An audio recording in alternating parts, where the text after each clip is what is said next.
എല്ലാവർക്കും എൻ്റെ ഹൃദയം നിറഞ്ഞ ദീപാവലി ആശംസകൾ. അങ്ങനെ ദീപാവലിക്ക് നമ്മൾ വൈകുന്നേരം ഡ്യൂട്ടിയൊക്കെ കഴിഞ്ഞിട്ട് ഞങ്ങൾ സ്വീറ്റ്സ് വാങ്ങാൻ വേണ്ടിയിട്ട് പോയതാണ്. അപ്പോൾ നമ്മുടെ കോഴിക്കോടുള്ള ബാലാജി സ്വീറ്റ്സിലാണ് കേട്ടോ പോയിട്ടുണ്ടായിരുന്നത്. നല്ല തിരക്കായിരുന്നു. പിന്നെ അവർ കുറച്ച് സ്വീറ്റ്സൊക്കെ ഇങ്ങനെ ഡിസ്പ്ലേ ചെയ്ത് വെച്ചിട്ടുണ്ട്. അപ്പോൾ നമുക്ക് അതിൽ ഏത് പാക്കറ്റാണോ വേണ്ടത് അത് അവരോട് പറയാം. കാരണം നല്ല തിരക്ക്, നല്ല റഷായിരുന്നു. പിന്നെ അത് കൂടാതെ തന്നെ ചെറുതായിട്ട് മഴയും ചാരുന്നുണ്ടായിരുന്നു കേട്ടോ. പിന്നെ അവിടുന്ന് നമ്മൾ സ്വീറ്റ്സ് വാങ്ങി. അത് കഴിഞ്ഞിട്ട് അമ്മയ്ക്ക് നോർമൽ സാധാരണ കിട്ടുന്ന ബാക്കി എല്ലാം ഇൻക്ലൂഡഡ് ആയ ദീപാവലി സ്വീറ്റ്സും കൂടി വേണമെന്ന് പറഞ്ഞായിരുന്നു. ഞങ്ങൾ ബാലാജിയിൽ നിന്ന് വാങ്ങിയത് പേടയും പിന്നെ ഡ്രൈ ഫ്രൂട്ടിൻ്റെ ഒരു സ്വീറ്റുമാണ് കേട്ടോ. അപ്പോൾ ഡ്രൈ ഫ്രൂട്ടിൻ്റെ സാധനം എനിക്ക് നല്ലോണം ഇഷ്ടപ്പെട്ടു. എനിക്ക് നോർമലി ഈ സ്വീറ്റ്സ് ഭയങ്കര ഇഷ്ടമുള്ള ആളേ അല്ല, പക്ഷേ ഡ്രൈ ഫ്രൂട്ടിൻ്റെ ഇതിന് ഭയങ്കര മധുരം നല്ല കുറവാണ് കേട്ടോ. അപ്പോൾ നമുക്ക് കഴിച്ചിട്ടുണ്ടെങ്കിൽ അധികം മത്ത് പിടിക്കുന്ന ഒരു എഫക്റ്റ് വരില്ല.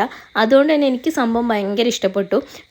പിന്നെ അച്ഛനും അമ്മയും വന്ന് കഴിച്ചു നോക്കി കേട്ടോ. അപ്പോൾ അവർക്കും അത് ഭയങ്കര ഇഷ്ടപ്പെട്ടു. അപ്പോൾ അത്രയേ ഉള്ളൂ എൻ്റെ ഈ കുട്ടി വീഡിയോ.